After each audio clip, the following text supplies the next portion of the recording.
कोई भी धर्म विरोधी या भड़काऊ गाना, डीजे या अन्य ध्वनि विस्तारक यंत्र नहीं है। इसमें सबसे सारे 9 पॉइंट पे फिर से हम अलग एक 10वां पॉइंट जोड़ना चाहते हैं कि किसी भी स्थिति में डीजे नहीं बजेगा, जो हाईकोर्ट का सख्त आदेश है। दूसरा, बिजली नहीं कटेगी 4 मीटर के हाइट से, चाहे आप आदमी से जोड़ लीजिए, चाहे जानवर से जोड़िए, चाहे अपने ठेला से जोड़िए, चाहे अपने गाड़ी से।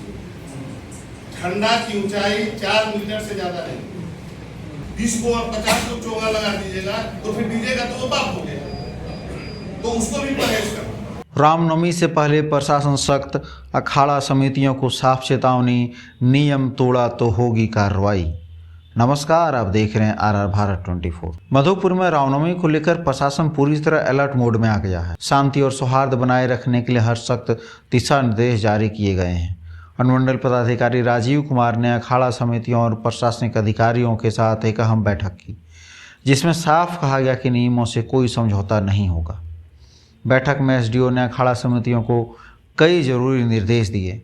हर समिति को अपने कम से कम 10 वॉलंटियर्स की लिस्ट नाम और मोबाइल नंबर के साथ थाना में जमा करना होगा। सभी जुलूसों की वीडियोग्राफी अनिवार्य होगी और कोई भी भड़काऊ नारे या गाने बिल्कुल बर्दाश्त नहीं किए जाएंगे। इसके अलावा प्रशासन ने साफ कर दिया है कि जो रूट चार्ट पहले से तय है उसी पर जुलूस निकलेगा। समय का सख्ती से पालन करना होगा। चौक चौराहे पर CCTV से निगरानी की जाएगी। सबसे बड़ा निर्देश, जुलूस में डीजे पूरी तरह बैन रहेगा।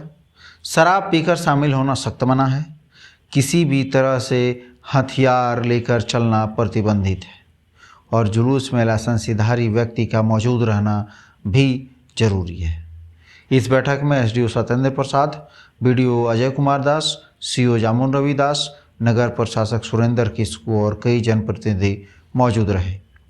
प्रशासन का साफ संदेश है, रामनवमी आस्था का पर्व है, इसे शांति, भाईचारे और अनुशासन के साथ मनाइए। कहने का एक ही सेंस है, इसमें सारी चीज लिखा हुआ है जो आपको बारी बारी से पढ़ के बता दे रहे हैं। हर लाइसेंसधारी इसको फॉलो करे। नंबर 1 में जुलूस में कोई घातक हथियार नहीं रखेंगे। नंबर 2, जुलूस में कोई नशे की हालत में नहीं रहेंगे।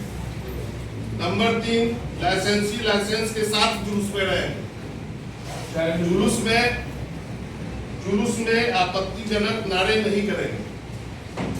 धर्म स्थल के निकट बाजा नहीं बजेगा। जुलूस के मार्ग में ठहराव वर्जित है।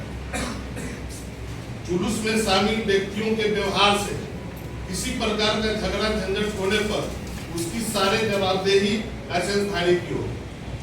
जुलूस पूर्व निर्धारित मार्ग से एवं समय से जाए। कोई भी धर्म विरोधी या भड़काऊ गाना, डीजे या अन्य ध्वनि विस्तारक यंत्र नहीं है। इसमें सबसे सारे 9 पॉइंट पे फिर से हम अलग एक 10वां पॉइंट जोड़ना चाहते हैं कि किसी भी स्थिति में डीजे नहीं बजेगा, जो हाईकोर्ट का सख्त आदेश है। दूसरा, बिजली नहीं कटेगी। तीसरा, 4 मीटर के हाइट से, चाहे आप आदमी से जोड़ लीजिए, चाहे जानवर से जोड़िए, चाहे अपने ठेला से जोड़िए, चाहे अपने गाड़ी से। झंडा की ऊंचाई 4 मीटर से ज्यादा नहीं। मैंने क्या कहा? आदमी को साथ लेके जोड़िए, गाड़ी को साथ लेके जोड़िए, किसी भी तरह का कोई कंस्ट्रक्शन है उसको साथ लेके जोड़िए। आपका झंडा 4 मीटर से, जमीन से 4 मीटर से ज्यादा नहीं। ठीक है? डीजे के संबंध में सभी लोगों को स्पष्ट है। डीजे संचालक को और पूजा समिति को एक और मीटिंग हम थाने पर लिए, जिसमें कोई भी पूजा समिति पूर्ण रूप में नहीं आ पाए। डीजे वाले भी लोग नहीं आए। डीजे को हमने नोटिस दिया है कि आज 3 बजे वो फिर से वहां। हम यहाँ पर उपस्थित लोगों से यही अनुरोध करेंगे कि जो भी पूजा समिति के लोग वो डीजे कृपया सट्टा बंधा मत करें, क्योंकि किसी भी स्थिति में डीजे को अगर जरूरत पड़ेगी तो उस दिन के 27 तारीख से पहले हम सीज करने की भी कार्रवाई करेंगे।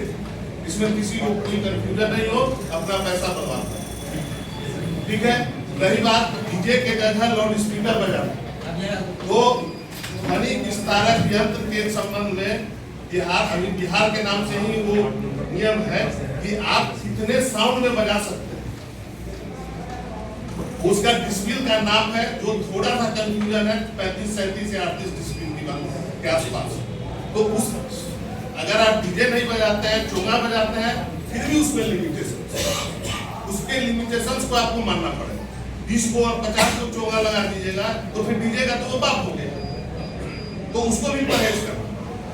अगर इन सारी चीजों को अगर आप परहेज करते हैं, उसके बाद अगर किसी तरह का भी कोई एक पत्ता खड़कता है तो उसकी जिम्मेवारी प्रशासन की। और नहीं, अगर इसमें से शर्तों को अगर नहीं माना जाता है तो जो भी लाइसेंसधारी है, ये सारी जिम्मेवारी उन पर होगी। आप अगर जिम्मेवारी लेने के लिए लाइसेंसधारी और आप अध्यक्ष बने हैं तो आपको बाकी जिम्मेवारी है। आज रामनवमी को लेकर के अनुमंडल क्षेत्र के सभी पुलिस पदाधिकारी, सभी प्रशासनिक पदाधिकारी, सभी नागरिक समिति के सदस्य, नगर परिषद क्षेत्र की माननीय अध्यक्षा महोदय, उपाध्यक्ष और सभी वार्ड सदस्यों के साथ हम लोगों ने एक बैठक किया है, जिसमें कि रामनवमी को शांति और सौहार्द के साथ कैसे मनाना है उसके संबंध में जो भी इम्पोर्टेंट इंस्ट्रक्शन है वो सभी दिए गए हैं कि उसका सभी लोग पालन करेंगे, जिससे कि एक अच्छे माहौल में और भाईचारे के साथ हम लोगों का यह पर्व संपन्न हो।